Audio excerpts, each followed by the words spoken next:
生命总有结束的一天，若有机会回到过去或穿越未来，认清生命的本质，无论在什么样的天空下，都能活出真正的自我。这句话印在了《濒死体验启示》这本书的封面上。这本书的作者不是神神叨叨的普通人，而是一位与诺贝尔擦肩而过的科学家。他是谁呢？他就是日本著名的天文学家和彗星专家木内鹤彦。不过更让他出圈的是他亲身经历的2次濒死体验。他穿越了远古，看到了宇宙的起源和地狱，也看到了大洪水和亚特兰蒂斯。他还穿越到未来，看到了人类即将面临的第4次毁灭。今天我们就跟着木内鹤彦一起去寻找人类很多未解之谜的答案，以及人类的未来。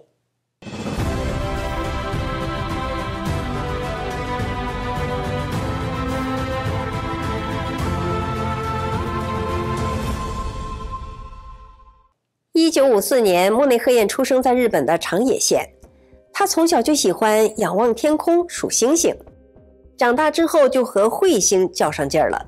在他的一生中已经找到了4颗彗星，这在天文学界可以说是大名鼎鼎因为彗星和宇宙中其他的星体不一样，恒星发光好找，恒星找到了，行星也就不远了。但是彗星不同，它们的运行速度可以说是来无影去无踪，只有在靠近某颗恒星的那一刹那，闪一下光，然后就消失了。就在这闪一下的时候你看见了就发现了，你错过了那就找不到了。很多天文学家终其一生也没能找到1颗彗星，而木内鹤彦却已经找到了4颗神出鬼没的彗星。这运气还真不是一般的好，其中有2颗彗星是以他的名字命名的。木内鹤彦的日子一直过得是顺风顺水的，年轻的时候曾经加入过日本航空自卫队，一路坦途，加上家世不错，可以说是很多人羡慕的对象。他原本立起来的是一个标准的科学家的人设，没有任何宗教信仰，也不相信死后的世界。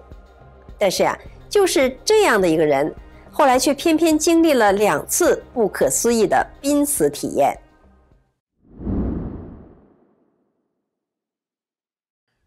1977年，22岁的木内鹤彦突发一种非常罕见的疾病，被家人紧急送往医院。入院后不久，他就停止了呼吸，心脏也停止了跳动，医生宣布抢救无效，死亡。结果您猜怎么着？他死了40多分钟之后，竟然又神奇地活了过来。木内鹤彦后来在书中讲述了他这40多分钟内所经历的濒死体验。一开始他来到了一个黑漆漆的地方，往前走一点，看到了一丝亮光。他慢慢地朝着那个亮光走去，发现那亮光是一个隧道的入口，穿过隧道，一下子把他送往另一个世界。那里山明水秀，鸟语花香，仿佛仙境一般。他走过了一片草地，脚下踩着松软的泥土。走着走着，他远远看见一条宽阔的大河，走近一看，哇，岸边居然有一只小船。可是跳上小船却怎么也找不到船桨，只好用双手划拉着冰凉的河水前进。最后精疲力尽地划到了对岸，瘫倒在了岸边。在一座大山脚下，木内鹤彦见到了自己的爷爷奶奶和其他已故的亲人，他们都被金色的光和花海笼罩着。你为什么来到这里？这是他从未谋面的姑姑在讲话。姑姑在他出生后不久就离世了。是我怎么来到了这里？他就这么一想，灵魂一下子回到了自己的身体里，能感受到自己的心跳停了，呼吸没了。他看到母亲悲痛地跑了出去，父亲哀伤地站在病床边望着他。他马上坐了起来，开口想和父亲说话，但是父亲根本没有任何反应。我妈去哪儿了？她可别太伤心，出啥事儿啊？他这一担心，瞬间就来到了母亲身边。看见母亲正在给自己的一个姐姐打电话，声音急迫地通报她的死讯。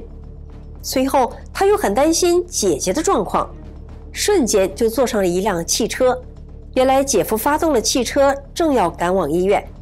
他的2个姐姐焦急地坐在后排说着话，而他就坐在他俩之间。当他活过来之后，说起了他们俩当时的聊天内容。2个姐姐都觉得实在是不可思议。臭小子，你是怎么知道的？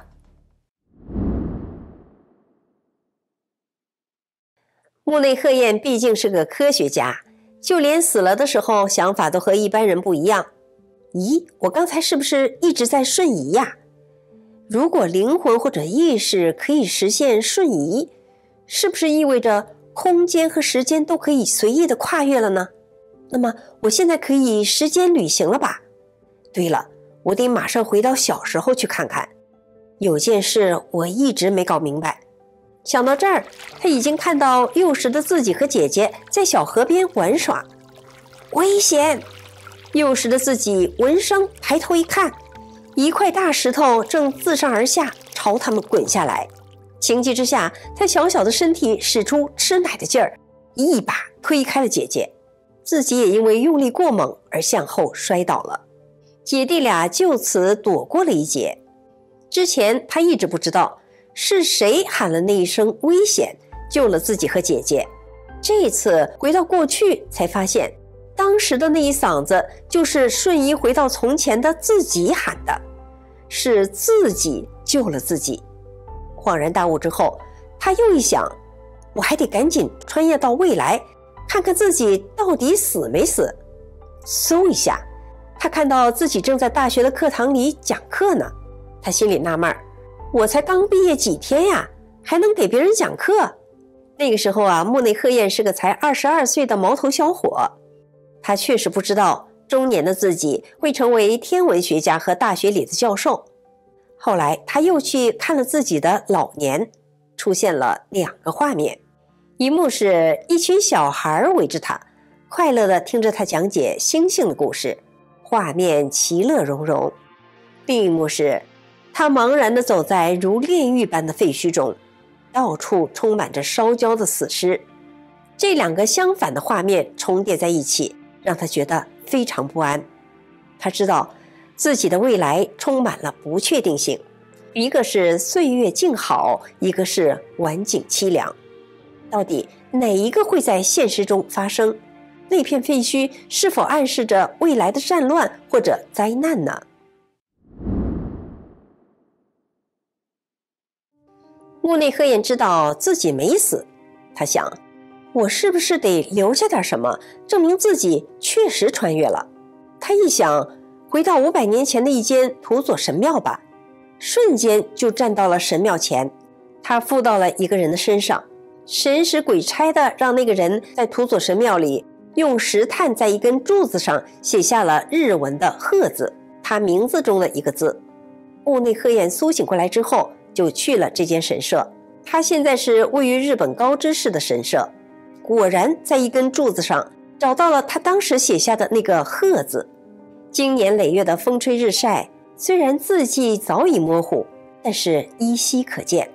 神庙住持的手里保存着一本书，上面记载了大概在500年前，他们庙里的一根柱子上一夜之间出现了一个鹤字。当时的住持认为这是上天给神职人员的某种天机，他们研究了很久，却百思不得其解，一直没有参透。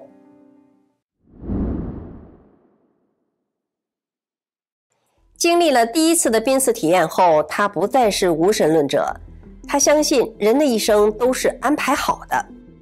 时隔30年，意外又发生了。这一次的濒死体验更加离奇，让木内鹤彦成为了史前闻名的忠实信徒。2009年7月，天空要出现一次日全食，而中国上海是最佳的观察地点。当时已经55岁的木内鹤彦当然不会放过这次天文观测的好机会啊，于是他提前只身前往中国，顺便旅游观光一下。一天游览到黄山的时候出事了，木内鹤彦突然大量吐血，不得不紧急送往杭州邵逸夫医院。到了医院后，他又死了。周围的医生护士是一通的忙乱，但是不久后，他又一次活了过来。穆内赫晏似乎已经死出经验来了。这一次死后，他可没闲着，来了一次上下1万年的旅行，去了好多地方。人类有那么多的传说和未解之谜，他想凭着一己之力去找找答案。先去哪儿呢？大洪水。于是他穿越到了15000年前。穆内赫晏看到了高山、陆地和海洋，还有传说中的亚特兰蒂斯人，他们大多身高3到4米，可以活几百岁，有着高度发达的文明。他还看到了恐龙，不过恐龙不是传说中的地球霸主，而是当时人们喂养的一种动物，人们把恐龙当作交通工具。亚特兰蒂斯人生活在海边，不过那个时候的海平面低于现在2000米。以前地球上的水非常的神奇，不但能养育生命，甚至还能产生生命。原来说水是生命之源，不是说现在的这个水，而是指大洪水以前地球上的原始水。那么大洪水是从哪里来的呢？想到这儿，他看到一颗彗星飞到了地球附近，因为巨大的引力作用，彗星上的冰被吸进了地球的大气层，然后变成水降落到了地球，致使地球的海平面瞬间上升了2000米，吞没了地球上的一切，包括亚特兰蒂斯。在地球上的一片汪洋中，真的出现了传说中的诺亚方舟，不是1艘，而是几十艘。它们像片片的叶子卷了起来，是圆筒形的，不是船形的。穆内赫晏一边看一边想，这不是古文明啊，诺亚方舟更像是高科技文明打造的。除了诺亚方舟，亚特兰蒂斯人还有飞船，一部分人坐着飞船离开了地球，去了金星或其他星球。经过了这一次的死去活来，穆内赫晏决定把自己死后看到和听到的写出来，于是他的新书在2010年问世了。穆内赫晏之前认为宇宙的起源是大爆炸形成的，但是当他濒死穿越到宇宙的尽头时，发现宇宙的最原始状态是没有物质的，他接触到的是一个巨大的意识体。现在的所有物质都是由最初的这个意识产生的，当这个巨大的意识体产生变化的时候，就会出现物质，物质又产生了物质世界，而所有的个人意识也都源自于此，最终还将回归于此。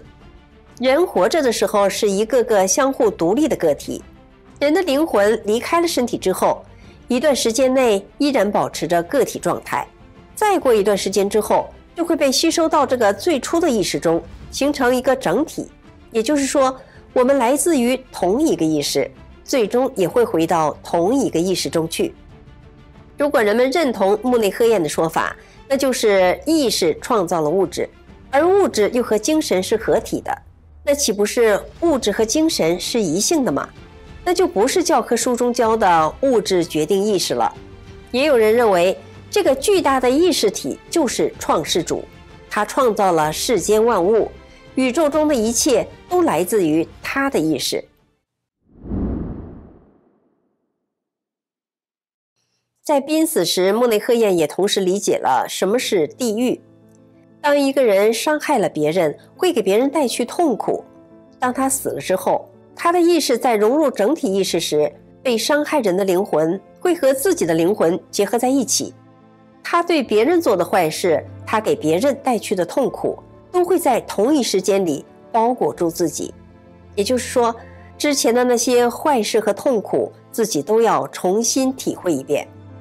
这个过程是极其痛苦和恐怖的，相当于走了一趟地狱之旅。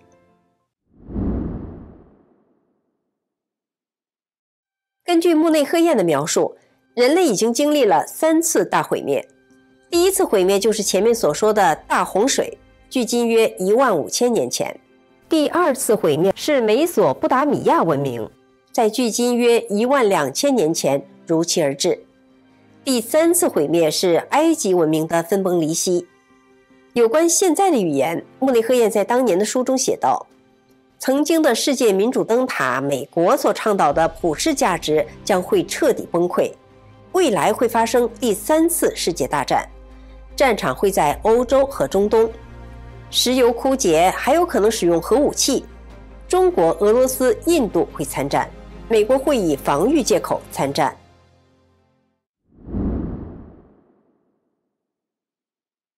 人类已经经历了3次大毁灭，那么躲得过第4次吗？斯威夫特塔特尔彗星之前已经失踪了100多年了，没想到在1992年被猎捕彗星的小能手慕内赫晏给逮住了。就这一发现差一点点让他得到了诺贝尔奖。不过发现不久之后，他就接到了美国史密松天文台的联络，被告知这颗彗星可能会在2126年撞上地球。慕内赫晏在书中说，每个人来到人间都有自己独特的任务以及被安排的使命，每个人都要认清各自的使命，而他自己的使命就是避免人类第4次毁灭的发生。就像在死亡中看到的自己的老年景象，一个是岁月静好，一个是晚景凄凉，两个相反的影像相互重叠，以不同的可能性共同存在。这表示人类还有选择的机会。他呼吁人类要反思，思想和行为要往符合地球意识的方向来选择。只有守护好地球的环境和人的道德，那幅美好未来的画面终会出现。好，感谢您收看我史大观园，我是雪莉，我们下次节目再见。